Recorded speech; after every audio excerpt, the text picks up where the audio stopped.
Welcome everyone to the Business of Saving Our Planet speaker series. This is the second of 4 moderated panel discussions co-hosted by Johns Hopkins Environmental Sciences and Policy Program and Heidrick & Struggles, an international executive search firm focused on leadership and culture shaping. My name is Scott Atkinson. I am your very grateful moderator tonight. I'm also a partner at Heidrick & Struggles, where I co-head our sustainability office and lead our global venture capital practice. And I'm also a current graduate student with Johns Hopkins. So spoiler alert as to why we co-hosted this with Hopkins and Heidrick. In partnership with Dr. Jerry Burgess and Dr. Jen DeRosa from Johns Hopkins, the idea of this panel series was to explore some of the most important topics related to environmental leadership and impact, and better understand the challenges and opportunities with a panel of established leaders who are advancing visionary ideas and action in conservation and planetary health. And we are so appreciative to have this amazing group who's traveled from far and wide. Along with our panel, we wanted to gather a group of intergenerational leaders, both in person and online.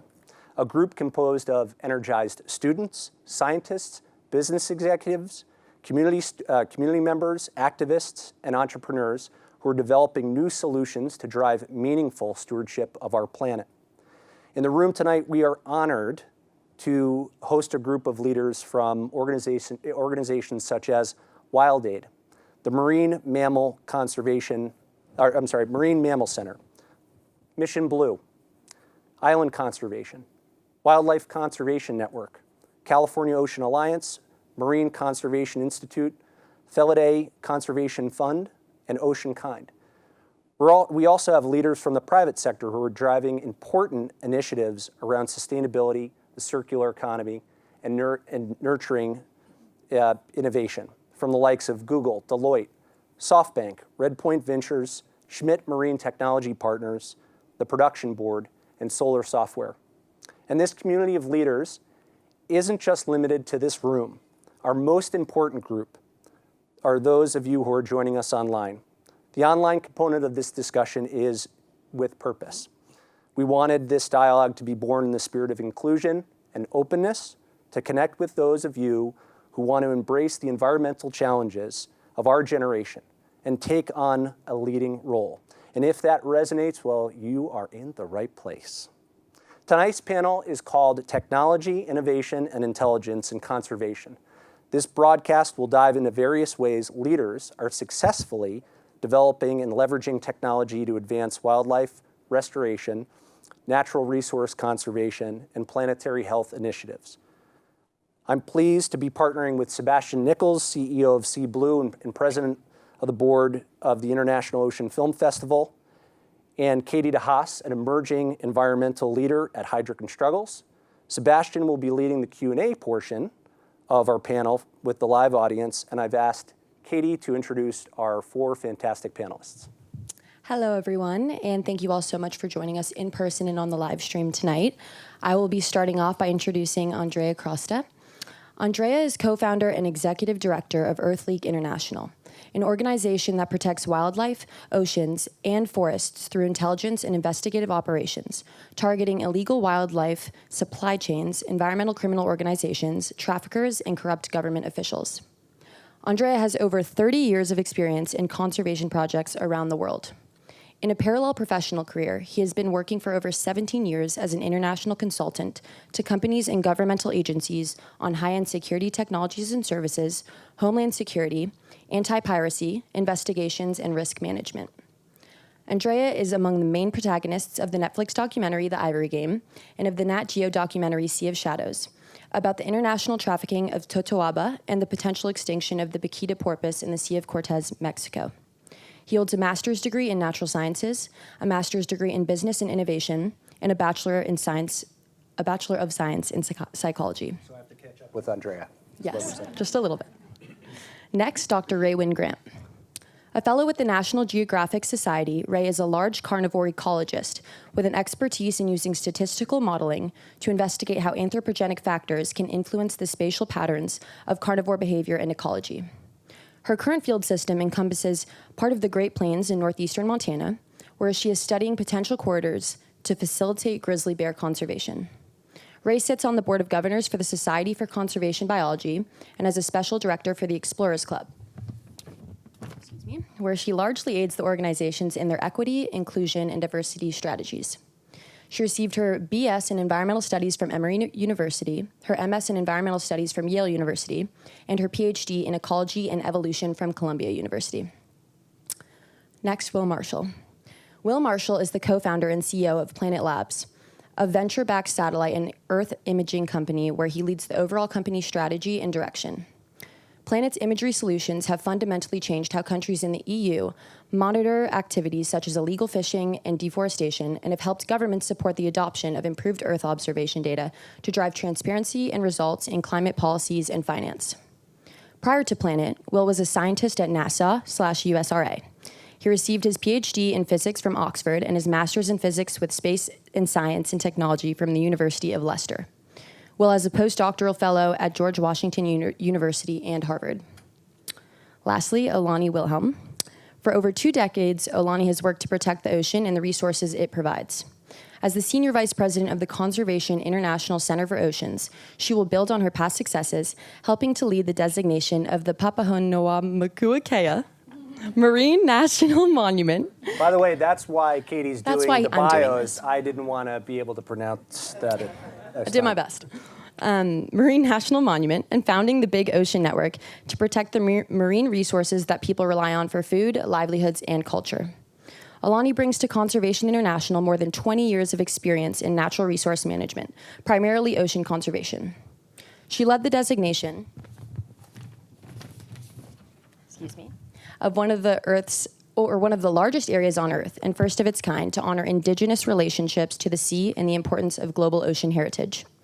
Previously, she served as Director of Ocean Initiatives for the National Oceanic Atmospheric Administration's Office of National Marine Sanctuaries and was a 2014-2015 Social Innovation Fellow at Stanford University, focused on island-scaled social enterprise. She founded both Island Water and Big Ocean, is a chair of the IUCN WCPA Large-Scale Marine Protected Area Task Force, and served as an advisor to UNESCO's Marine World Heritage Program. She holds a Master of Science from Stanford University and a bachelor degree from the University of Southern California.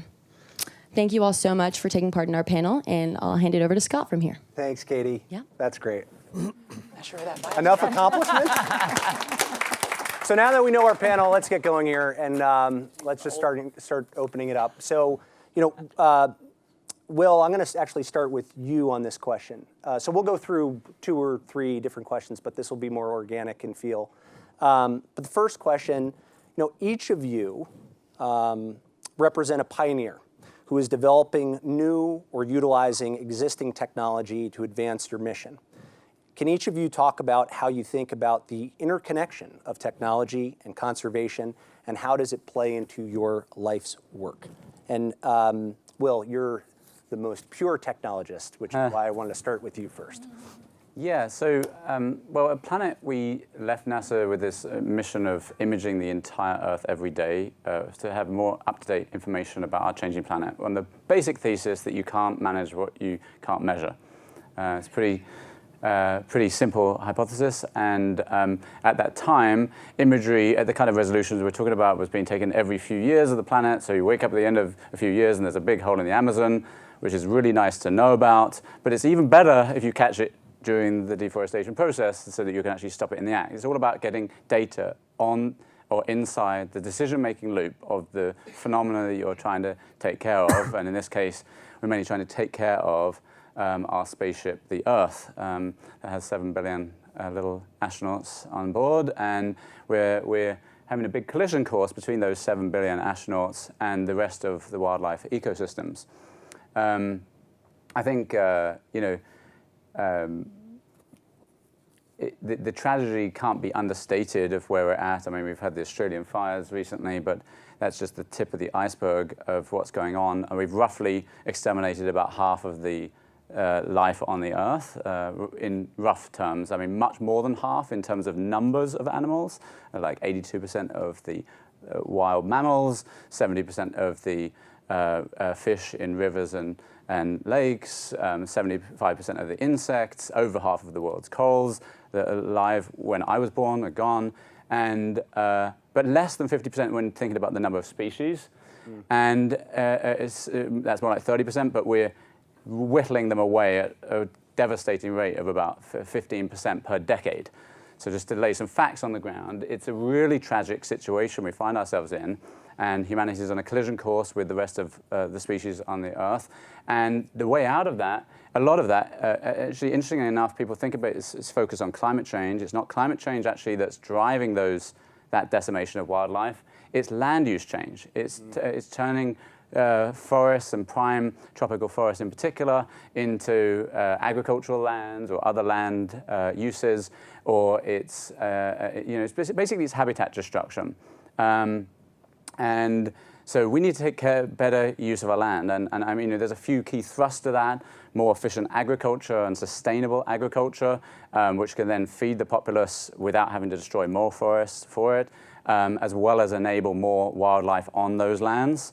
You've got to create more parks and reserved lands, and of course, we also have to tackle the climate change issue and reduce the carbon debt, which also sustainable agriculture helps, and of course, stopping deforestation helps. But you also have to turn off all the coal power plants. There's really three big parts of the solution here, but land use fits into at least two parts of the big buckets, and understanding that and having the data on the timescale of decision making on this big collision course between humans and the rest of life is what we need to be able to take care of that. And well, I was actually blown away by one image that I saw. I think it was of the palm oil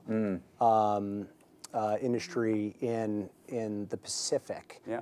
And I'd love if you could just share with us maybe one or two case studies or examples of maybe it's related to land use where Planet has engaged with a client and it's led to some major impact from a I'll give you a couple of examples. For example, in Brazil, we're working with the government there to actually our data has been used in court of law to prove that landowners have let land deforestation on their land, without which they would just there was no enforcement. And so millions of dollars of fines were levied last year on the back of our data. So stopping deforestation is one.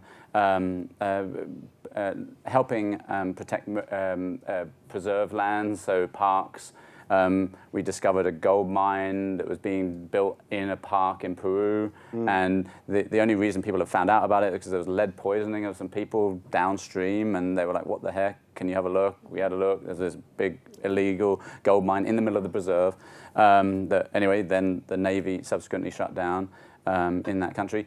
And recently we did a really cool project mapping all the world's coral reefs, which in partnership with the Vulcan Institute and Carnegie Institute of Science down at Stanford, where we not only did the first classification of all the world's corals, which had never been done, it turned out, but revisiting them every day, and if there's any signs of early bleaching or illegal fishing on those corals, we can now get in there and stop that. So it's all about monitoring marine protected areas and coral reef systems. A couple of examples. Yeah. There's zillions of those. I mean, the world's your oyster with this data set. It's really a data set that helps us take care of the planet. And I think I saw a recent partnership that you all struck with the state of California and Bloomberg. Yes, yeah, exactly. We work with Gavin Newsom and Mike Bloomberg on a partnership where it's called Satellites for Climate Action. And basically it's all about, the first project is actually monitoring all the world's coal power plants and checking their decommissioning status is on track with whatever they said they were going to be doing. I don't know if you know, Mike Bloomberg has this whole effort of decommissioning coal power plants where he's basically paying them to go offline, which is really cool. And we're helping to monitor the heck out of that by monitoring the thousands and thousands of coal power plants all around the world. Yeah, thank you. No worries. I know a lot of us in the world are familiar with what we're talking about. And at Hopkins, there's actually a GIS class that's taught. I don't know, Katie, if we could put up really quickly the image to give people an example of the satellite imagery. And this is This is in Australia. Will, I don't know if you might be able to talk about this specifically. Yeah, I mean, this is the fires going on in Australia. It's millions and millions of hectares of land that is currently on alight or been already burnt down. 500 million animals, and that doesn't include the insects and the frogs and the bats, which weren't counted in the survey. So it's a terrible amount of wildlife loss. Of course, interruption to human activity as well. But I most often think about the rest of the species which don't tend to be in these rooms and voting, so to speak, in the parliaments. Yeah. And often, I mean, and Marion, I don't know if we can just, when we look at this, sometimes when you're looking at images from space, you can not necessarily see what's going on, but we do have one person whose family's being affected by the fires, and she's nice enough to tell us a little bit about how it's affecting her family. Hi, everyone. Well, yeah, it's obviously pretty devastating what's happened and currently is happening back home. But effectively, I grew up in rural Australia, so we're in the midst of, well, I should say my parents and my brothers are in the midst of trying to defend the property at the moment. And I think for my parents, we have about 150 horses on the property. I think the most difficult part of all of this for them is, protecting the wildlife. And, they'll be fine. But I think there's currently like 700 fires happening at the moment.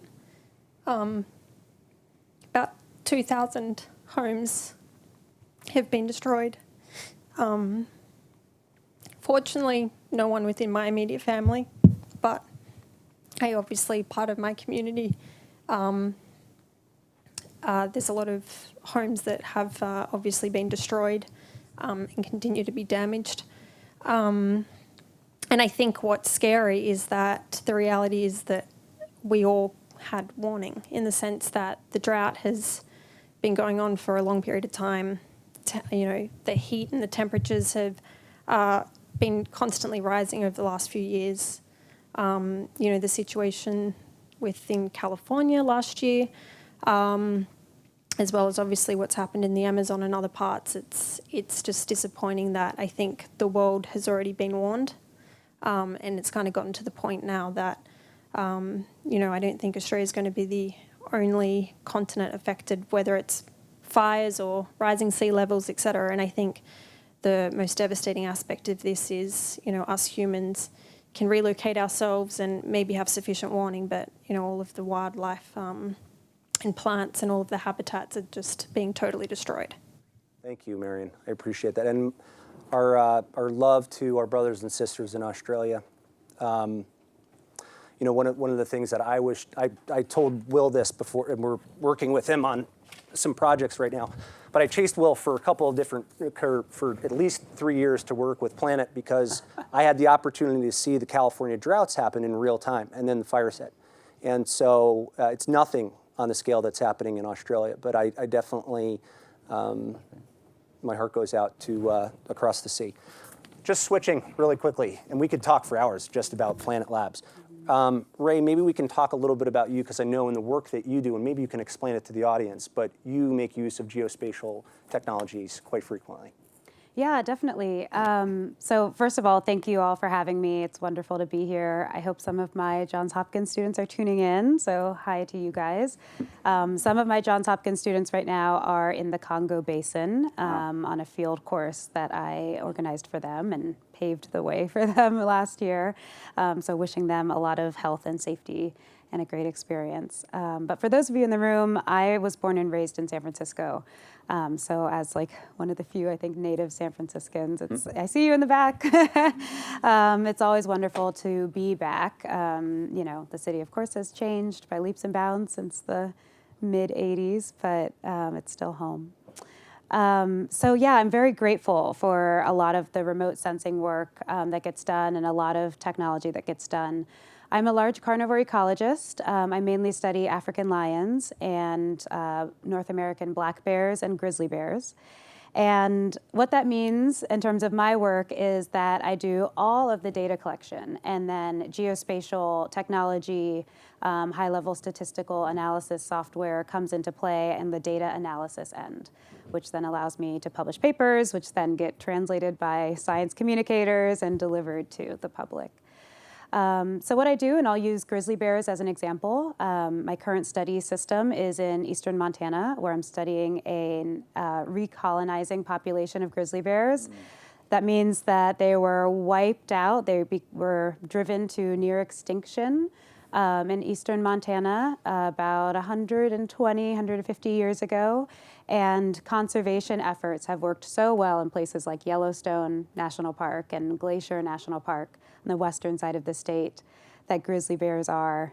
I usually have maps behind me to show what's going on, but they are quite literally walking on their forepaws back home to their native and ancestral landscape in the Great Plains. So I get in there with bears and I capture them, tranquilize them, and attach GPS collars to them. So it looks like a big dog collar, and it has a little very lightweight device on it, which is a GPS unit. It bounces to a satellite in outer space, and then that satellite sends the geospatial location right to my computer. So in a nutshell, this wonderful, wonderful technology allows me to essentially make assumptions about an entire animal population by using just a few individuals. So instead of having to capture and take years and years and years to count every single grizzly bear and get all of their movement information, I can take a sample of a population. So my goal is to get 10 grizzly bears this summer, attach GPS collars to them, and be able to track their movements. So the GPS device that I work with takes a location fix every 4 hours. And so I'm able to track their movements every 4 hours and look at spatial patterns. And essentially what I'm looking at is the way that they move on the landscape. So that's a type of wildlife behavior. And looking at the way they move, the habitats that they choose to spend time in versus the habitats that they choose to avoid can tell us a lot about the ecology of an animal. A lot of people think, oh, it's a bear, so it loves the forest. But there are parts of the forest that a bear will never go to. And this helps us answer questions about why. There's an extra element of what I do, and that includes people. So grizzly bears in Montana are recolonizing space that looks a lot different from 150 years ago, or a lot different from thousands of years ago when they first evolved on the landscape. There's a lot of people. In particular, there's a lot of agriculture. There's a lot of cattle ranching, a lot of farmland. So these bears are not just trying to navigate an ancestral home, the return to an ancestral home, but also navigate all of the highways, all of the wheat fields, all of the millet fields and the lentil fields. I bet you didn't know your lentils come from Montana, but they do. And most importantly, all of the cattle ranches that can be quite dangerous for them. And so that type of ecology is an emerging field of understanding wildlife ecology, right? How they use human landscapes or how they might avoid human landscapes. And that has direct conservation implications. So if we really understand how these grizzly bears are navigating human landscapes to get to a protected area, that can help us with other carnivore populations that will hopefully start to rebound soon, like tiger populations that are trying to recolonize their landscapes. African lion populations, even some marine carnivores that have to now try to survive in human landscapes. So a lot of this geospatial information just allows us to collect lots and lots and lots of data and then do high-level statistics to look at patterns. And the last thing I'll say about that, because no one wants to hear about statistics, but they are really important. And so I want to kind of double down on the importance of this data. You do? You care about statistics? Okay, so we can talk later. But I create what we call statistical models, and it's essentially using current information, so for example, geospatial information, to project what's going to happen in the future. So how bears are moving now, that data helps me make models and predictions of how bears are going to move in the future. The habitats they select now, I can project into what they might do in the future. And then I get to test those models. So over time, I get to see, well, are they using these pathways that I think they're going to use? Are they using these corridors? Are they using these habitats? And then with something like climate change, we're able to make adjustments in real time. So the ultimate goal is to make sure that there is the right type of protected landscapes for bears by the time that they actually get there. And that is the ultimate goal, getting ahead of conservation issues while we still can. So I'm quite dependent on all of this technology. Yeah. And it's interesting because the technology has such different applications. For Ray, as a wildlife biologist, there's, it's very much rooted in science. Andrea, for you, I mean, we're talking about data collection and collecting data, but you use the word intelligence. And that's your currency that you trade on is intelligence. Maybe you can share a little bit about where you spend your time and, what tools and things you rely on in the course of the work that you do. Sure. So my field is environmental crime. Unfortunately for me, unlike my colleagues, I never see an animal alive, basically. I deal with a lot of people, most of them bad people. And in the field of environmental crime, there are different players, different actors, different NGOs. Some of them are into poaching, anti-poaching. Some others are into capacity building and training, the provision of equipment, awareness campaigns. We specifically use basically intelligence techniques to collect information, produce intelligence, and investigate illegal supply chains on different things. We are working right now on rhino horn, on jaguar parts, on illegal fishing as well. And it started a few years ago. I was in Kenya with my previous job, so it's sort of like security sector, dealing with intelligence and different things. And in the middle of the elephant poaching crisis, despite millions of dollars of investment, we were losing 35,000, 40,000 elephants per year in Africa. And I saw it all, and I could see almost the question marks on the head of the rangers. They were trying to do their best. So I started to ask myself, why nobody uses professional intelligence to understand what's going on. There were a bunch of organizations doing good investigative work, but more as an activist. And I said, why?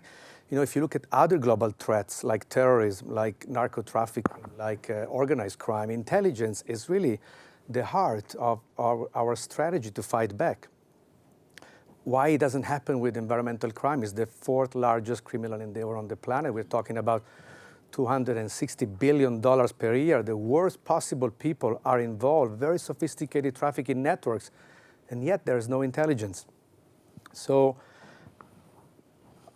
crazy me, I decided to, let's try to build one. Let's try to build what one day maybe will be the first intelligence agency for the planet. So I started to talk with former FBI, former CIA, crime analysts, and I started recruiting them as advisor, we have a great team of white hackers. And the idea is to sort of replicate what a classic intelligence agency does, but for the planet. So 5 years later, we're here, and so we use a variety of, we mix technology with human intelligence. So we use, on the one hand, we have a very old tradecraft, so the art of intelligence, which is mostly about human intelligence, so having people building networks of informants around the world, sources of informant, recruiting different people, collecting different material. Unlike investigation or intelligence is 24/7 at 360 degrees collection and analysis of information, so it never stops. And then we use technologies, mostly softwares to make sense of what we collect, of the information that we get. So we have like an interesting way of working with a lot of information coming from the field. And then we have a cyber team that is really good in getting additional information, mostly from the deep web. So we are able, for example, to connect this person or this name or this email coming from the field with that organization and that politician and that bank account, for example. And then our analysts do an incredible, precious work in putting everything together. And the final products are usually two, one for the public, a public report, and one confidential brief for law enforcement only. So we have been sharing in the past 4 or 5 years a lot of information with more than a dozen law enforcement agencies around the world. We are currently sharing also with US. And that's, so the idea is to, so I'm finishing. So what I didn't like 5 years ago, and I still don't like now when I look at the problem, so everyone, governments, media, donors, the public, we are overly focused on the two ends of these supply chains. Either the origin, so poaching, ground zero, or the other end, which is the consumer, so awareness campaigns. So millions of dollars are going to anti-poaching, which is about poor people try to make a living very often. They became the villain, but they are not. Or important awareness campaigns, but takes time. And imagine to fight terrorism like this. Imagine to fight narco trafficking just by busting someone around the corner and doing awareness. I mean, it will be the end of our world. And so why we don't do it for environmental crimes? The reason are two. One is governments is not a priority for governments, so they don't set up an intelligence services for that, and becomes also very tricky with other existing intelligence services, and then they have to do something in another country, so they're never going to do it. And big NGOs, they don't have the mindset, they don't like risk usually, they don't need risk, and also they have invested millions of dollars of projects around the world in each country. They have staff and offices in each country. The minute they start doing investigation and intelligence, they will be kicked out. So the end is nobody's doing it. And so we are in the business like him, but in a different way, and like her, in the business of information, but a different kind. And one day I would love to see all this information centralized and used in a centralized manner. Right now, it's not. Aulani, I'd love to turn to you. Thank you, Andrea. I'd love to turn to you on this same topic and question.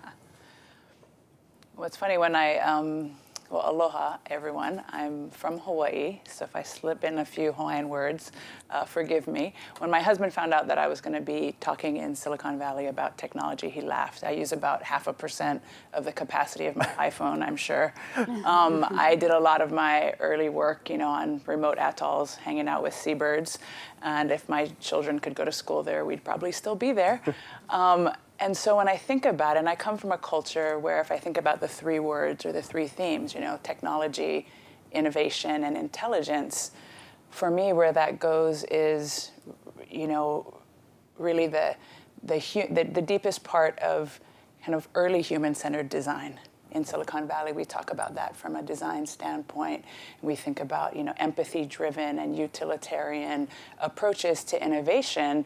And I know when I was at the D School for a little while at Stanford, I remember I was like, okay, I'm going to go and learn about the design, this whole, cycle of design. I'm saying, okay, so we're going to identify a problem. Like, okay. And then we're going to talk to people and find out, what do they need? And learn from them. What problems are they trying to solve? Okay. And then we're going to come up with an idea. Awesome. And then we're going to see if it works, and we're going to ask them how they feel, and then we're going to modify that design. I'm still waiting for the magic. Now, I'm making fun of this a little bit, because for me, that was native intelligence. That's the intelligence, very, very clear kind of indigenous intelligence. People, if we think about our native selves as human beings, it's kind of the core of utilitarian design, about surviving, about being able to ask questions and solve problems. So it made me start to think, how did we as human beings get so far away? When I think about technology, I think about the earliest of technology before the wheel, which was the outrigger. True fact. Before people were walking across the land bridge, people were sailing.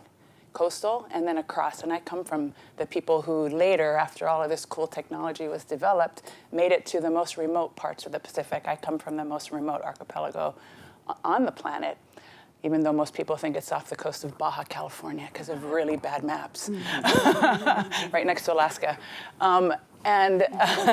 You know the maps I'm talking about. When you think about, this technology, you think about where did that come from? These are from cultures and peoples who recorded data in their songs, in their chants, in the myths, in the legends. This was all data. And when you think about how we can draw from that and what was so special, how could my ancestors colonize the biggest planet, the biggest ocean on the planet, or if you stuck all the land masses on Earth inside of the Pacific, you still had plenty of room to swim around. How did people do that? And it was about proximity and affinity with nature. The relationship was familial. The relationship was so intimate because survival depended on it, right? And so we have come as kind of human populations away from that, and I think it's really important to use this confluence of technology, innovation, and intelligence to help us return to a closeness to the planet, because we're not going to help to protect what we don't know and we don't love. And that familiar intimacy, when you're thinking you're taking care of your elder cousins or your grandmother, you hold that a lot differently than when I think about I'm saving a protected resource. And the very kind of sanitized way we start thinking about this. And why then do we have supply chains full of criminal activity where people don't value those things? Or because it's so perverse, and the drivers of it are so perverse that it forces us out of other extreme human situations that we have to remove ourselves from nature. So for me, as a manager, and I'll put the manager hat, I don't collect the data. I rely on these really smart people to help us answer the management questions we need, to then help collect the information, synthesize, visualize this, help us to understand in real time what that means, because that is, again, helping us return, hopefully, to an intimacy. If my kids can get on their iPhone and start looking at data and start going, wait, I visited there, I lived there, this is a place where my family and my 150 horses are. And that's a tragic story, by the way. My heart goes out to your family. If we're able to personalize through this data, to me, that's some of the most exciting components of being able to do it. And I've seen huge shifts in my 20 years in marine conservation where the technology is mind-blowing. Just even alone what DNA has unlocked and what we used to do in terms of collecting biological information and how we're able to speed that up, it's remarkable. So how can we use technology to speed up our connection to our heart and our spirit, to our land and ocean, and return to that indigeneity that we all come from? Maybe it's many generations ago, but if you go far enough back, you really realize that's the human connection we have. And so to me, how can we really utilize technology to repersonalize and create those relationships again? Because if we care, then I think we'll make better decisions. And if we think about longevity and stop thinking about ourselves as descendants, descended from this great that and everything, and we have this entitlement mentality, imagine the decisions we'd make if we thought about what kind of ancestor we'll be. And I think we need to start thinking about that question a lot younger because time's a ticking. I love this. As I'm just thinking about each of our panelists, we have, we're talking about native intelligence. We're talking about also citizen science that I know, Ray, you rely on quite a bit. We're also talking about intelligence as it relates to narco trafficking. And the applications are just limitless in terms of how we can think about impacting the environment. I want to move to, we've talked a lot about tech. I want to turn a little bit more and make this a little bit more personal and hear from some of our panelists, as each of them have had unbelievably successful careers. And I'd be curious, just looking back, what are some of the lessons learned that you would share with people listening in? And I ask because our audience is, especially online, filled with environmentally minded people who have lofty ideas, maybe crazy ideas, and they're unsure how to act on them. I will pose that to the group. I don't know if any of you have something off the top of your head. If not, I might go to Ray. And thank you, Yeah. sure, unless anyone else wants to jump in. Lessons learned, a million of them. I mean, certainly one of the lessons learned, Scott, is that you got to measure success, for yourself, because certainly working in wildlife conservation, it's a lot of failure, right? We have fewer and fewer wild animals, endangered species every single day, as Andrea mentioned, with some of those really scary numbers. So what does it mean to be a successful wildlife conservation scientist? You really have to really pull it back on yourself to make sure that you are putting in your best effort, to make sure that you're communicating the issues correctly. And these days, I also think it means that you are making sure that all of the people who deserve to have a seat at the table have that seat at the table. And that can get me into a whole other branch of, equity and inclusion in this work. But conservation as a field, the way that we as Americans understand it, is a truly American construct, but it has undeniably indigenous roots. And yet indigenous folks are often left out of the conversations, out of the leadership, out of the management, the decision making. So I am so glad that we have somebody who has an expertise in indigenous and traditional ecological knowledge, but that is something that's a lesson learned, that the conservation pedagogy that's being taught, that has been taught, is often leaving out this really, really critical element. I'm also grateful that there are wider conversations, as Andrea already mentioned, around really changing the messaging about a lot of things like wildlife crime. If you think of the African context, the South American or Asian context, we're often vilifying people living in poverty for getting an illegal job to feed their families and incarcerating those people. Certainly in the United States, I think we can say that we've learned that incarcerating poor people is not a means to an end. And so those conversations, some of us have learned it. And it's certainly something that I am grateful is included in conversations more. But as a lesson learned, it's something that someone like me had to come to on my own, because it's not a staple of science education or conservation education. And I'll give another example just because I love talking about poaching, even though it's not my area to work in, but there's a lot of poaching that goes on in this country too. So I'm someone who studies large carnivores and bears, and they have a value on the illegal wildlife market. So every so often I am running into wildlife mysteries of how this bear ended up killed with its gallbladder missing.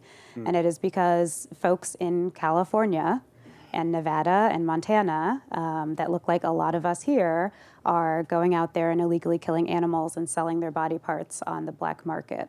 And that is also a story that does not come up, right, in the messaging that we get about a lot of these issues. I could go on about lessons learned. I'm actually happy to go on about lessons learned. There's one that I particularly want to convey, especially to the students that are joining us remotely. And a big one for me is that, as privileged as I am to have had so much academic training and, a PhD and a postdoc and all of that, it is not required to have a PhD to work with wild animals. And that is a huge lesson that I learned the hard way at the end of all of this. But there's such a need for people to work in conservation, all types of conservation, all types of environmental protection. And there is a level of education necessary, but it's not necessarily required all the way up to these extreme, kind of terminal degree levels. The quicker we get people engaged in protecting the environment, and the quicker that we adopt the, truly valuing traditional ecological knowledge and, kind of these alternative or non-traditional knowledge sources. Non-traditional in academia, not non-traditional in life. The more we'll have more people working on these issues and more folks at the table. So to a lot of the students here, get your master's degrees. They will be wildly helpful, but don't necessarily think that you need to delay and get all kinds of experience to work with bears. The folks that I work with don't have PhDs. It's just me. And I'd rather see people just getting in there and diving in. Thanks, Ray. Will, can I riff off that? Yeah. I was just imagining these bears with PhDs. So. It's good that they don't. I also wanted to riff that of course, it's a tragedy that there's not much inclusion of indigenous populations around these discussions of a conservation. I totally agree. There's even less of inclusion, almost exactly zero, of those other species and their voice. In fact, the only general time that we include them in the conversation is when we're eating them in the conversation. So, a whole other thing about rights of species, and I love what New Zealand is doing in giving rights and legal rights to mountains and rivers and certain other ecological things, because I mean that's the kind of progression we need to take these things and entities seriously. Anyway, I wanted to get to the sort of reflections for and advice and lessons learned. I would say there's a few things that come to my mind. One is that pick what you want to do based on the impact. Vote with your feet. There's many a startup around here that claim to be helping the world, but they're not. There's some app that doesn't do anything useful. In fact, it often just wastes people's time. Do something useful, and that if you can't find it in the UN Sustainable Development Goals, then you need some good justification. That doesn't mean that everything's perfectly in there, but if it's roughly not in there at all, you need to be seriously making a question mark about whether or not that's useful. Is it feeding people? Is it business, if you solve real problems, there'll be a massive value proposition around it, I mean, Google didn't start with a business plan. They started with how do we solve search, because that enables people to get information, The best businesses don't come out of business plans. They come out of creating real societal value that then gets rewarded financially. If you're smart people, you can get financial means around it. So vote with your feet and doing something that's really important for the planet. Second thing I'd say is the almost singular defining factor of what I have seen makes the difference between those that succeed and those that don't is not timing or ideas, although those are both important ingredients, but rather persistence. Persistence and endurance is the one distinguishing feature that all the entrepreneurs that I know that have done any good or done well with their entities that's the defining feature by far. Mm-hmm. It's that look at Elon, he's sleeping on night shifts or whatever in his lab. He doesn't have to do that. He's a billionaire. He can walk off, do whatever he likes. He is doing that work. He is persistent, man, if there's something you can't take away from him. And I would say that the other and related thing is if you don't have an idea that's distinctly better than other, it's totally cool to join other projects that are doing other good things. I mean, one of the things that I think is going on in the world right now is we have thousands of disparate approaches to helping climate and stopping environmental destruction.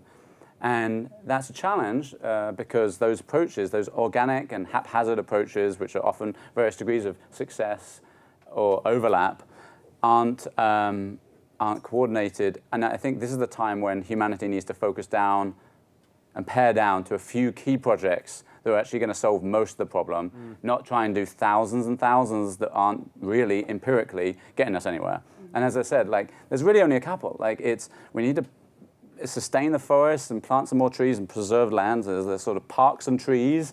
There's sustainable agriculture, which is a quarter of the land area of the earth, and that we also need to sustain. And then there's switching the coal power plants to solar.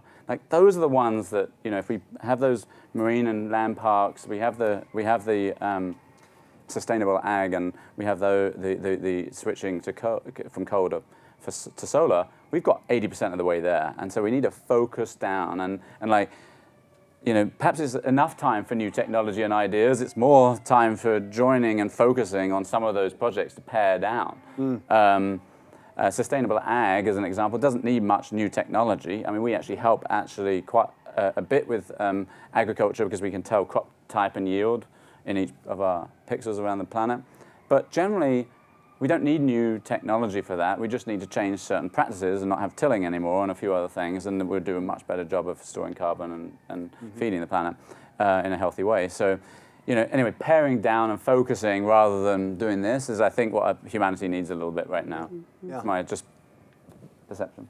No one asked the moderator, and in these 4 panels, I'm not going to get any 2 cents in here, but I will say... Scott, what do you think? Thank you, Will. One of the lessons learned for me going through this program has been, yes, we need to move to renewables, and we need to think about solar. But, if there is a huge demand placed on manufacturing solar panels or lithium-ion batteries, well, we're going to have to mine for those materials.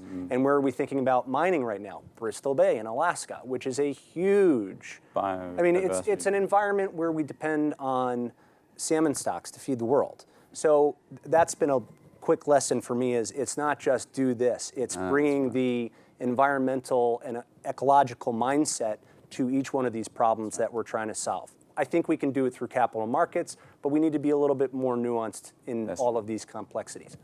I'm done. I'll get off my soapbox. No, I mean, if there's one little bright thing that I think climate is delivering for us, I know this is a stretch, is that it's normalizing the conversations around what was conservation or environmentalism into like survival, life, like food, being able to have economies that are circular so that we can still be able to like persist into a future, you know, even in a much shorter time frame. It's bringing closer to home all of that. And I think that is something that we really, it's stopping us from saying, oh, conservation is for the privileged, right? That basically, you know, when something's burning, it doesn't matter what your socioeconomic status is, right? When sea levels are rising, this is affecting all of us. At the same time, it's a great normalizer in a really sad way. And so we need to be realizing that we're all part of that. And I think that is driving different conversations. You know, I have 3 kids, and my youngest, when he was 7, you know, we tell stories at night, and we usually read them, or I try to practice oral storytelling and making up stories or sharing ones we've heard, so they get a choice, or he did at the time, he's older now, and said, you know, he said, Mom, I don't want to read a story, I want you to tell me a story tonight. It's like, great, what do you want me to tell you a story about? He said, Mom, tell me a story about what the planet was like before the climate changed. Wow. That's cool. That's powerful. When you were 7, did you have to worry about or think about, like, and you don't know when you're 7, what does that even mean? But at a fundamental 7-year-old level, he knew that once upon a time there was this planet that was kind of awesome. And then it changed. And then he was born. And the planet's not really awesome. Right? That's not acceptable. And they're growing up in a belief of that this is kind of coming to the end, and that's going to drive value change. That's going to drive behavioral change in a way that either you're going to go to great hope or maybe great despair. And that's on us, right, to think about. So one lesson is we have to perpetuate hope, and not false hope, but hope by backing it up with action. So that's what I'm hearing from what everyone's saying here is like, get on with it, right? So what do you want to do? What is in your heart's desire? Like, where do you think you can have the most impact? And maybe it's related to an SDG. Maybe it's related to your geography where you live, but kind of get on with it. We have a principle of value in Hawaii called kuleana. If you've ever heard this word, it's the duality of privilege and responsibility. It's the same word, privilege and responsibility. And a lot of times, if we go through school, or you have your parents, or you have professors or graduate school advisors who want to help tell you what your kuleana might be. Here's the study you should do. I'm making fun a little bit. Or your parents know you should go and do this. What I had to learn is that you really need to know your own kuleana. What is it? Not some kind of responsibility or privilege someone else gave you, but what is that uniquely yours? And you know, it's that thing that kind of makes your heart, you know, beat, and that really gives you that fulfillment, because this stuff's hard. Working in this space is really hard. And like somebody said, what we're doing is we're trying to stave decline. Right? We're not like, yay, we have these big wins. You have some of those stories, but we're really trying to celebrate like staving decline. So you have to be in the headspace of hope. You have to be in the headspace that I'm really onto it. And I also think part of why I went to business school, and when I was in business school, people were like, what are you doing here? Like, you work in oceans and like, you know, culture, and what are you doing in business school? And I'm like, I'm getting my decoder ring. Because this language that we're speaking and these ways of thinking about things, we need to bring the discipline of business and acumen into how we think about environmentalism, because mostly we do cool stuff. We don't do bad things typically, or at least we don't intend to. It's a lot of little bits of good. But if you look out in the world, we don't have time for little bits of good. We need transformational awesome. right? We need to think about and make That's a good quote. really clear judgments, and we need to put the limited resources we have, whether it be technology or whatever, into transformational good. And that's where thinking about failing fast, thinking about innovation, thinking about who we're serving and how to engage more people is going to be important, so that we don't just go, gosh, we did this little thing while the whole thing's falling apart, right? We have to change our mindset that environmentalism is something separate and like something we do on the weekend.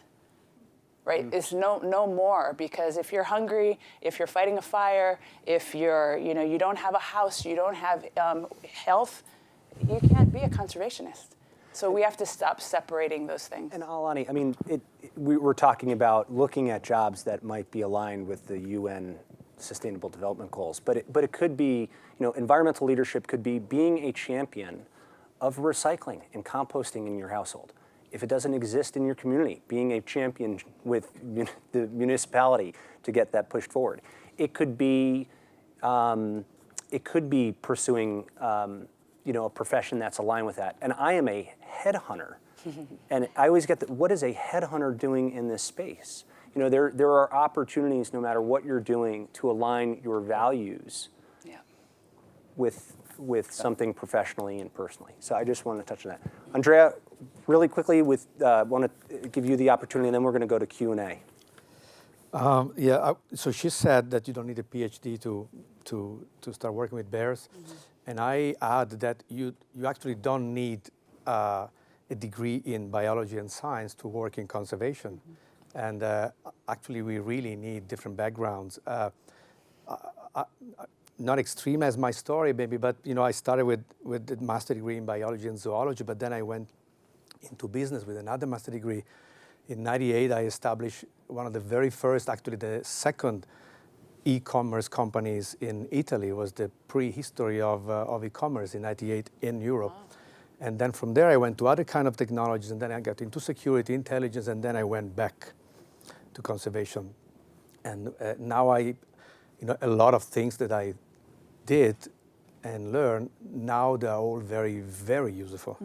And that's why, personally, I like to work with people coming from all kind of backgrounds. They're usually very rich people. They usually really think out of the box. They take risk, something that you don't see anymore. I mean, to take in risk and even fail miserably doesn't matter. So I like these people, and so I invite young people to embrace this approach. Thank you. We're going to move now to the Q&A component, and we'll start here in the room. And for those of you who are on the online broadcast, feel free to start to log questions in. Sebastian's going to start to field some of those for us as well. Really quickly, if you could wait here in the room, just wait until Katie comes in and gives you a microphone before you ask your question. It'll help us from not doing it 2 times in a row. So, and I don't know if anyone has a first question. Oh, Karen, thank you so much. Thank you, guys. That was absolutely wonderful. All the ideas and thoughts and work that you're doing. Karen, real quick, and yes. This is for everyone. If Sure. you couldn't just announce name and who you are, and Sure. in addition to the question, that'd be great. I'm Karen Poiani. I'm the CEO of Island Conservation. We're an organization, NGO, that saves island species by eradicating invasive species. And one of the things that we struggle with a lot are unintended consequences, especially with technology and changing dynamics. I wonder if anybody wants to speak to the fact of unintended consequences and how we can be thoughtful about them. I will just pipe up to say that, that's something we're all guilty of. And by all of us, I mean all of us as, kind of fairly privileged Americans that can access spaces like this. And, my example, something that was kind of thrown in my face recently, I was on a Johns Hopkins funded mini expedition to the Congo Basin last year this time, where the students are now. and found myself in a part of Central Africa where there's a lot of lithium mining and a lot of child slavery and adult slavery that goes into lithium mining. And so I'm someone who is really, really motivated by the fact that I can now access technology that tracks these grizzly bears that I'm trying to save from extinction using my iPhone. Yet my iPhone's lithium battery comes from child slaves in the Congo Basin where I was last year this time. Wow. Right? So that's not necessarily my own, I didn't drive that consequence, but a lot of us live in this duality of wanting to do something really good for the planet while simultaneously contributing to something that is destroying people and livelihoods and families and communities and as well as the environment. So I don't have a direct answer for that, but it is not helpful to be quiet about that type of systemic change that we need. I know a lot about animals and wild animals and whatnot, but until I was chatting with folks in the Congo Basin, I was unaware that my purchasing of a smartphone, any smartphone, was contributing to a really terrible social issue that if I were in their place, it would be life-ruining. So I think there is a role of advocacy, in all of our work. I think all of us up here are advocates in some way or another. But I truly believe one of my values is adding some type of advocacy into whatever you do for a living. Like say you never, contribute money to a wildlife conservation organization, fine, but find some type of advocacy to include in your work, in your life, to try to eliminate some of these horrible problems, please. Yeah, I was going to just say that, of course, these things are very tricky, and I think there's a lot of techno-utopianism in the Bay Area that's kind of crazy when you first get here. But, some of these things I think people avoid thinking about because they're not engineering, so we can't predict exactly what's going to happen. But that's just, lax thinking in a way. I mean, a lot of those things, like the example you just pointed out, are reasonably understandable if you actually just bother. So we've all just got to be thoughtful about it, right? And I think what tech companies can do is establish little diverse teams of people that have different disciplines, lawyers and philosophers and ethicists and people with different mindsets to think through the implications of their technology in society. Of course, you don't want to burden people that 3 people in a garage at that stage. You've got to have a multidisciplinary team that checks all your technology and how. But at a certain stage, you really do need that kind of team that checks, does that thinking, that thinks those things through. It's not that hard. It's not rocket science. In another sense, it's actually easier. I mean, if you actually want to model it out, almost impossible. But to just reasonably figure out a simple chain of events like the one you were just mentioning is not that hard. So let's at least do those things, and that's the best thing I can say about that. Yeah. Sebastian, I'd love to take a question from the audience. And thank you, Karen.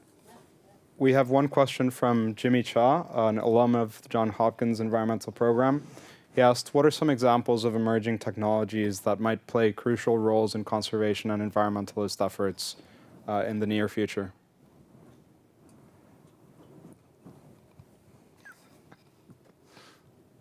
Go for it. I mean, I've got a ton, but I'll tell you guys about one of my recent favorites. And that is just the amazing amount of genetics work. So, there's technology related to microbiology. And genetics work is really allowing us to identify the presence of rare and endangered species and elusive species in some places.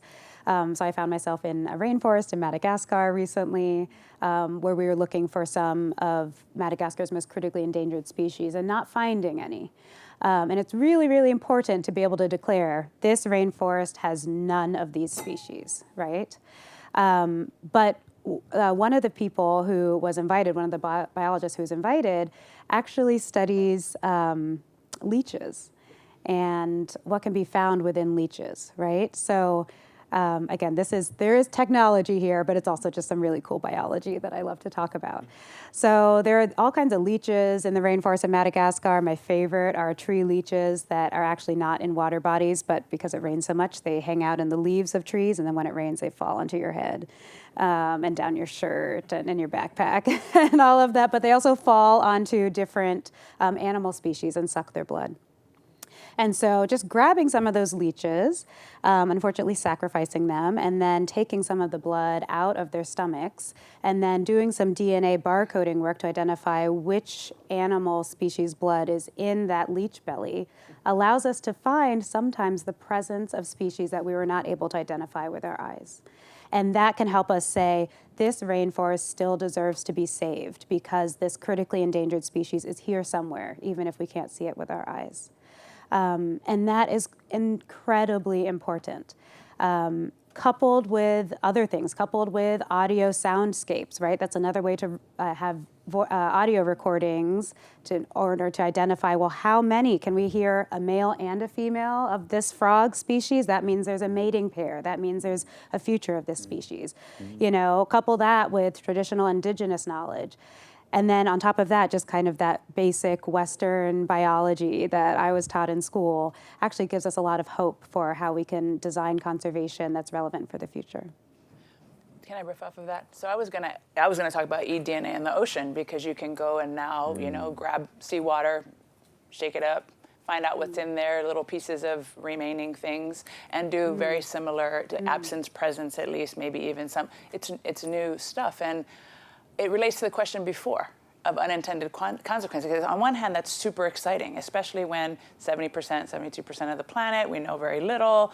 You know, we need to understand this if we want to do sustainable development and have a level of comfort that we're making good decisions, right? That we're not doing things that are going to have impact on things we don't even know exist, right? Super important on a characterization basis to understand what's out there.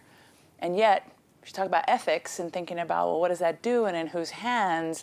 And well, when people find out that they're there, and you have the people who want the last thing on the planet, or which relates to even how we utilize data now to where it becomes available more and more. How do you protect any of that? And coming from a community whose, you know, indigenous or intellectual property has been utilized and misutilized a lot, you start thinking about those ethical kind of, you know, and also if there's a monetary component to it, because you can monetize some of this stuff, who benefits?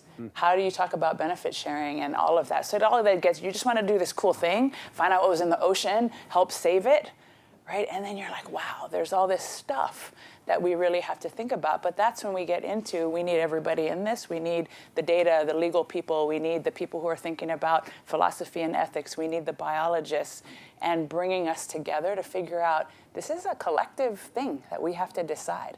And how do we put equity and social justice right there in the very beginning when we're talking about, you know, pairing up the last female and male of something, right? It all comes together, and that's part of making sure that we put ourselves back in nature. We've somehow forgotten that we think we're like not part of nature. We behave like we're not part of nature. And yet, again, lesson from climate, we're becoming very clear with ourselves again that we're absolutely kind of part of nature. Andrea, did you want to touch on anything? About technology, what I would like to see dreaming big. One day I would like to see, maybe here in Silicon Valley, a sort of fusion center, a sort of command and control center, every single bit of information about Earth, health, here. And it doesn't exist. And why doesn't it exist? You know, now information is scattered around a gazillion of NGOs, government, research centers, university people, journalists, anything. So why we cannot build this kind of deep place where you enter and you can ask, how is Earth today? How is environmental crime? How are the oceans? And this is my big dream, one day to see such a cluster of technologies and methodologies, of course with analysts and everything, all combined in a very powerful way at getting and crunching information from everywhere. We don't have to measure all of it first. Yeah. Can't you do that? Actually, Will? First, you have to Do that collect. already. I'm so glad we're Get on on this with that. topic. Will is ready to You're like, seat. come He's on, so Will. excited. Just an idea for you. Very interesting. It's like you read this. I've written an op-ed on that very topic of what I call Earth mission control. I mean, at NASA, we had that like for every complex mission. You bring all the key data together, the decision makers make, and for war time, people have war rooms. Bring all the data into one room, the decision makers. It's like, what the hell? Why don't we have that for climate, SDGs, whatever we call it, Earth dashboard, or something similar. And yeah, I do think that that's extremely compelling vision, and it's something that Silicon Valley has a lot of the wherewithal to bring to bear as how it can help positively, other than just fixing the challenges that it's bringing to the world.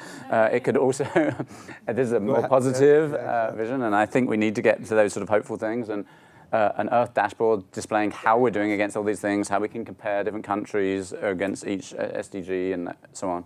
To make it, I also wanted to throw in, I mean, apart from, of course, that satellite data is the solution to answer that, is AI. This is a cross-cutting issue. I mean, it's of course, got tremendous ability to help us on almost all of these fronts. Just like it is affecting almost every technology and other discipline. But, you know, being able to understand all the, you know, we can do land use classification of all of our images, and this is a road, there's a building, there's a ship, there's a plane, there's a field with wheat, there's a field with corn, whatever. All of that stuff can be just pulled out automatically, and that enables you to just have alert systems to a set of citizen scientists around the world or activists. And so in principle, we have tremendous tools between these emerging data sets and AI to have a much more distributed system of actors. Really quick, at the start of every year, I personally put together a business development plan.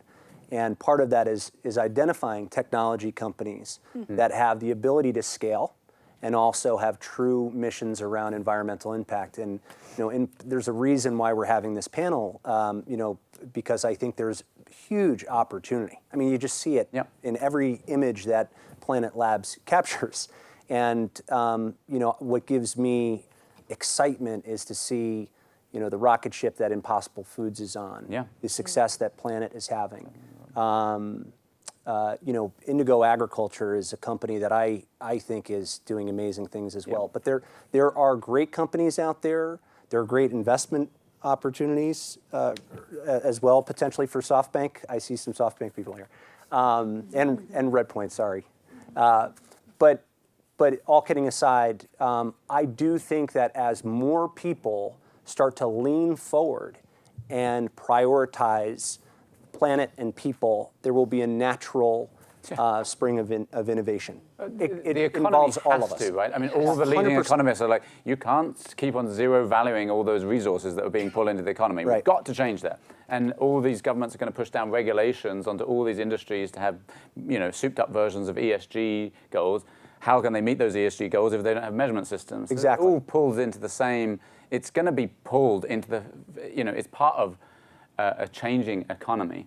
I mean, we consider ourselves part of at least two major trends. One is the digitization of industries like insurance and finance and agriculture and transport, and another is all this ESG movement, and as the finance sector figures out that it has to take into account supply chains and sustainability along those things. Can you explain really quickly ESG? I'm happy to, but ESG? Well, this is just basically companies measuring their social impact, societal impact, and thinking about their governance and other things. But I mean, in this context, I mean all of the things like measuring your supply chains, understanding your ecological footprint, and understanding your effect in society. And I think those things have to be measured.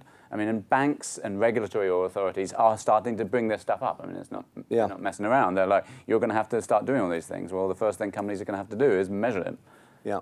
What I've been most excited about over the last year is seeing the funding that's going specifically into conservation organizations, number one, and also the momentum from a capital markets perspective in ESG. I mean, you have limited partners, whether they be pension funds or family offices, putting pressure on asset managers to allocate their dollars and cents into companies that don't have shoddy child labor laws or polluting, with their plants in communities.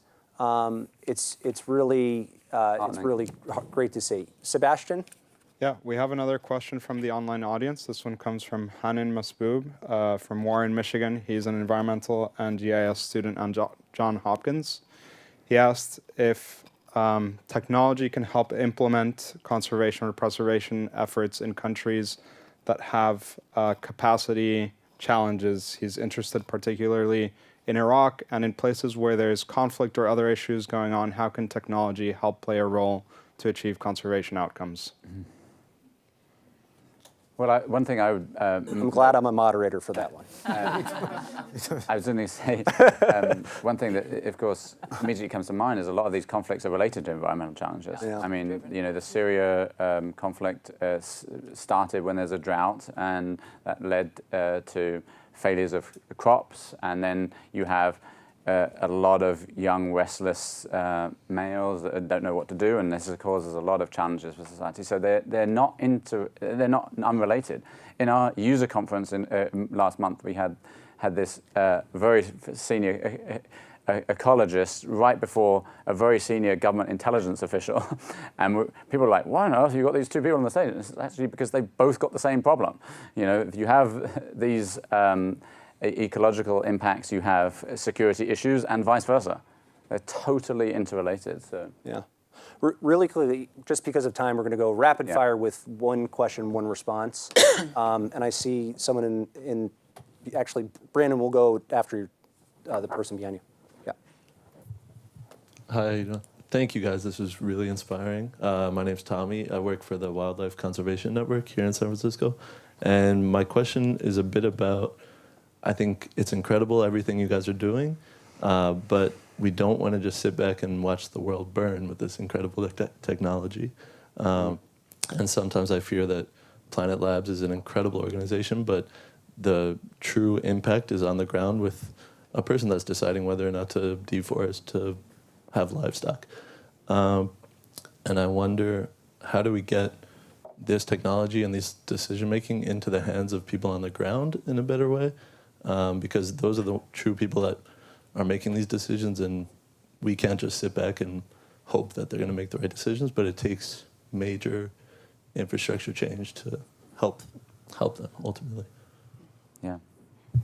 I would love to chime in, but it's kind of directed at you. I don't mind. So I was just going to say that, that's a very strong argument, one that I would partially agree with. And my answer is that it is the responsibility of so many of these initiatives to have strong anti-poverty efforts, right? Because, Will identified that landscape change, right? Like land use change is what is causing so much of these problems, like climate change.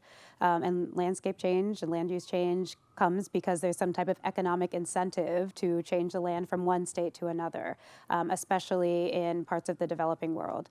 And anti-poverty efforts do tremendous things for the environment, not just people, right? We can see that at a local scale. We can see that in San Francisco. We can see it in the developing world. And so for every conservation organization to have a strong anti-poverty department, organization, group of critical thinkers, or to partner with other groups, right? Don't reinvent the wheel, but really support those groups that do anti-poverty work. We will see reductions in land use and landscape change. I'm saying this having worked in parts of Africa, but now working in rural Montana, where cattle ranchers are one missed paycheck away from being in poverty, and then destroy the land, destroy the soil in order to just hold on to a few more dollars. So it's completely widespread, but it is definitely a solution. And just in terms of quick response to the point about planet, and I mean, I think this is super important. I mean, and there's no point having the technology unless it really serves people on the ground. That's why, as a space geek, we're putting up all these satellites, but their goal is taking pictures of the ground. They're not pointed up. That's what I used to do at NASA. But turn my attention to this planet because it happens to be the most interesting, at least so far, that we've found. what we do is we try and get that data into the hands of those NGOs that obviously, or commercial organizations to do that action on the ground. I mean, we can't be all things to all people. We're just a few hundred people, and we mainly spent that time and effort building all these satellites because it's really complicated just to get them up. But then we have thousands of academics that use the data and hundreds of NGOs that use the data, and we hope that they will use it for those purposes, and we try to ensure that they get a good rate on getting access to it, if not get it for free. Sebastian, another question from the online audience? Yeah, we have another question from Brian Mahan. He's asked that a lot of the technologies and examples discussed today mention big governments or big NGOs using the data from these new technologies. His question is, can emerging technologies also empower individual and community level action to lead to better conservation outcomes? Andrea, Aulani, I don't know if you... It is a technology. So 5 years ago, we launched a project called Wide Leaks, which is the world's first whistleblowing initiative dedicated to environmental crime. It's based on a Tor technology, on a Tor platform, and it has been very successful. We are about to publish the first report in about a month. Basically, we built on Tor a safe space where to give the opportunity to everyone around the world to send us information confidentially, securely, and anonymously. And now we are in the process of applying the same concept, but to put it in a smartphone.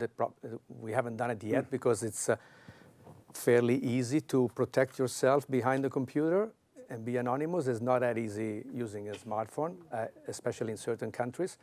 But that's an example of a fairly simple technology, or at least not a new technology. So the whole technology behind Tor that can be used locally by everyone to report, to send information to others. That's it. That's what we do. We'll go. I think we have time for 2 more questions. Brandon, I promised you, and then maybe we'll finish with you. Sure. My name is Brandon Southall. I've worked in marine science, marine bioacoustics for a long time, and I'm coming at the issue from having been in a bunch of different spaces. I came out of the academic and still in the academic space. I worked as a federal program manager in ocean science, started a small business that I still run that does a lot of work with energy companies. I've sort of dealt with the energy industry sector. And we just started this new nonprofit called California Ocean Alliance. So my question, and maybe this is directed at you, Will, because you you touched on a bunch of these transformational approaches to addressing big picture problems. And I think a lot of the things we see that are problems in the ocean and on land we're realizing they're multi-trophic, they're inherently ecologically linked, they require multidisciplinary, larger teams. The problem is from the academic space, we're all living on the grant cycle and working in this competitive type of environment. Many of the government programs, tend to have the sort of problems that governments have, and big NGOs and other bureaucracies have some of those problems too. So I guess my question is, how do you see this transformation to go to these bigger picture, interrelated, interdisciplinary, ecological problems focused around a couple of things when there are impediments to doing that with the tools and the kind of systems that we all typically work in? Yeah, gosh, I think that's such a great question. We don't really have the systems in society or the entities to tackle the problems. We don't have world government to deal with transnational issues like climate, and we don't have even institutions that can help ensure species from land to ocean that are interconnected get conserved. So everything in between. And I don't suppose to have a solid answer, but one thing that comes to my mind is that when I look at the challenges and try to isolate it down to what the general and most important solution paths to the 80% of the problem, the kind of 3 areas that I mentioned, mostly it's federal governments, it's nation states, and the dominant controlling actors of whether or not you create a park, whether or not you put some more land to be no trees being taken out or what have you. and or create marine protected areas. And if you in turn isolate it down, really the G20 has the vast majority of the marine areas in its exclusive economic zones, the vast majority of the area of the land, because it's got all the big countries in it. It's got the vast majority of the economic output, the power supplies. Even if you got those countries to agree to a certain, just to these 3 projects, in my mind, that's the sort of hopeful vision, back to your point, because I think we do have to be hopeful about this. And so I think it is incumbent on the nation states more than anything else.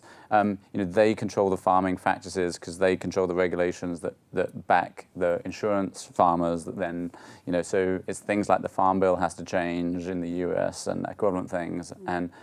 And ultimately, the government plays a big role. It can't only be the onus of that. And I think that tech companies, for example, can do a lot.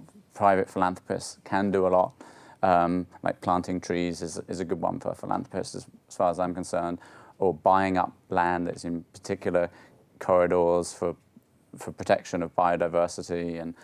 But the governments probably have the biggest onus of responsibility, I would say. Irvin? Sure. Hi, Irvin Tu with SoftBank Vision Fund. I lead our sustainable investing practice, so actively looking for companies, technologies that are enhancing your day jobs. Thank you. This has been a privilege to listen to really fascinating perspectives. My question relates to Andrea and Will probably most specifically, which is, who are your customers? In Will's case, not the commercial ones. I know you have commercial customers, but who is asking you to investigate the gold mine in this national reserve? Like, who are the customers, and what's causing them to seek these answers? Were they seeking answers? They were asking questions and they didn't have a solution, so they found you. You were solving a pain point, or are they now, because they're aware of who you are, asking more questions? Is it we take a ton more pictures now because we have cameras on our phones. Is that the phenomenon, or were they seeking answers already? They just found you. Who are your customers? So, our first client is Earth, but it's not a joke. You have every morning you have to wake up am I doing something in the interest of Earth or not? So that's the main client. Then we have sub-customers, let's say. And I would divide them in, one is the public, of course, because we are a public NGO.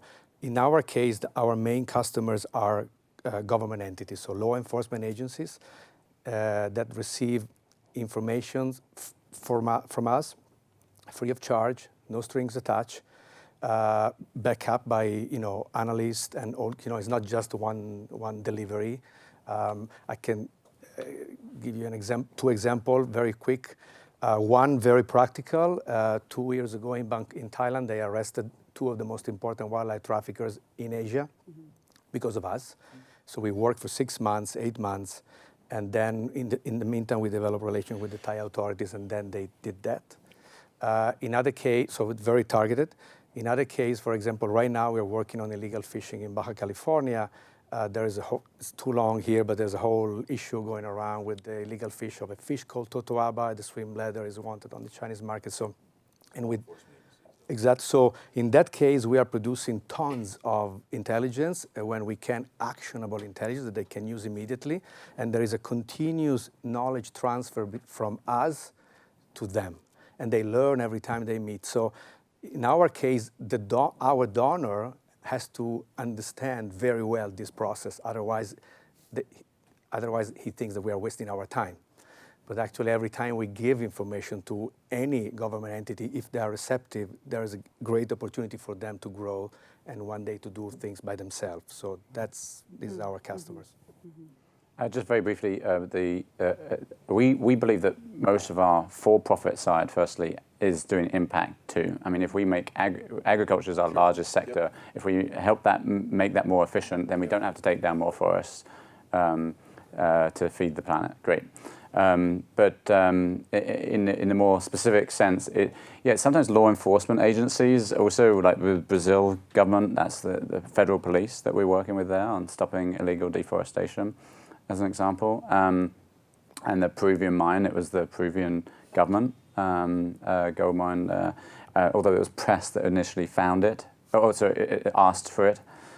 Based on they were doing some investigative journalism. We do work a lot with journalists who expose things, like we've been involved with the Uyghur camps in China through to and discoveries there to everything to do with missile facilities being detected and detention centers or refugee camps or things like that. A lot of that comes from our data now, and those are investigative journalists going in who we give access to our data. And then NGOs, of course, things like the Vulcan Institute that's trying to do conservation work and realizing the value of our data to do that. One thing that I really like about this conversation, sorry to No. elongate the answer, is when you think about designing for nature, bringing that business acumen into nature, as I was mentioning before, I think an expansion, and what I'm hearing from this is you have customers, those are those payers, but you have consumers who may or may not pay, and you have beneficiaries. And sometimes you may start with the beneficiaries and end up with a customer. Sometimes you start with a customer and find out you have 10 more because the data that you're using. And this kind of expansion of a conversation is different. And I've seen this evolve, and I'm really excited. This is one of these hope areas for me, is that these conversations are becoming more kind of evolved or nuanced, and that we're talking a lot more about incentives and incentive structures, which relate to the question before, is how do we incentivize on a policy level, on a business level, but that really trying to come up with a common language about customers, consumers, and beneficiaries, That's why I'm asking the question, I think is important. I come from a commercial standpoint, obviously, and how do you enhance the demand, the customer demand, for what you're providing? You clearly created a compelling offering, each of you, and how do you enhance the customer demand for that offering? It's good. A lot of it's awareness. Yeah. For example, I cannot mention by name, but there is one federal agency in the U.S. who contact us, and they say, "Can you do a little bit more on that?" Right. That's the first time that federal agency actually asked us for something, and our answer it was, "I'm sorry, I cannot. If I don't have a donor who also wants to do that, I cannot do it." Because you don't pay for millions of reasons. They cannot pay you to do that, the federal agency. So there's a triangle that I have to have all three exactly. We wanted to hold this to an hour and a half. I'm wondering if being respectful of all of your time, if we might just stop right now, unless somebody has a burning desire to ask a final question. And I will just say, for the folks online, any questions that we didn't get to, we're going to do our best to try to get them answered by Heidrick and Struggles or our panelists. This is a grassroots effort, and we're learning as we're doing this. So the next time we'll probably do more of a Q&A, less regurgitation on people's bios, especially after Aulani's "please stop" motion. But Where was that even from? But a couple things. I just want to thank everyone for joining in the room and online, and maybe we can just applaud the folks that have joined.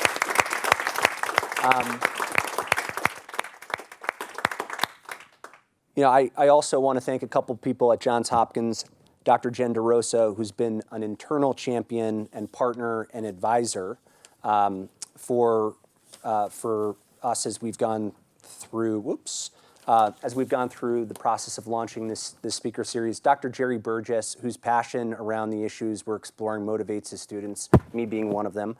And I wish I had the words actually to describe, Jerry, how inspirational you are for our student body.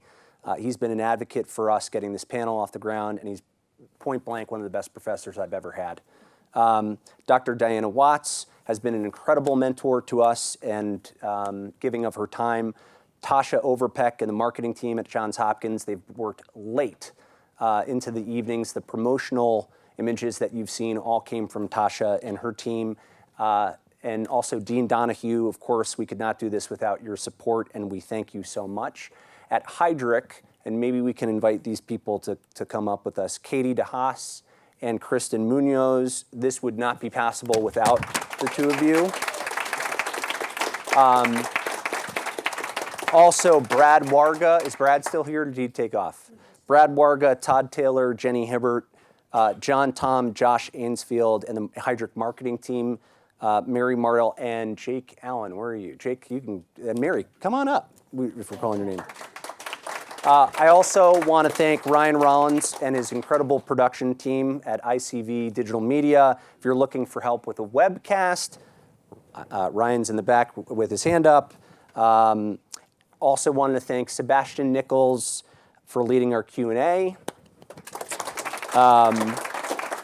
Anna Blanco, where is Anna? She's Anna and Marion Pond for being our greeters, and also Marion, thank you for sharing your family story with us at the beginning. I really appreciate that. A quick plug for the International Ocean Film Festival, where Sebastian and Anna are coming. The film festival is March 12th through the 15th. Is that right? And we'll be here in San Francisco. And finally, and maybe most importantly, we should give a big round of applause for our panelists, Andrea, Ray, Will, and Aulani. Thank you so much. I hope you all can join us next time where we're going to be exploring environmentalism and apparel. Clothing, apparel is the third highest polluting industry in the world, and 3/5 of all clothing items are going to end up in the incinerator or landfills within a year after being produced. Crazy. This panel is going to be tackling the challenges of being successful in a consumer goods industry where selling less might be the best way to make an impact. Panelists will discuss how they are creating paradigm changes by educating and selling concepts of owning fewer but better items, popularizing new fibers and recycling. And then really quickly, we want to dedicate this panel specifically to Aulani, if you're comfortable saying her name. And It's so kind. To Sue Tae.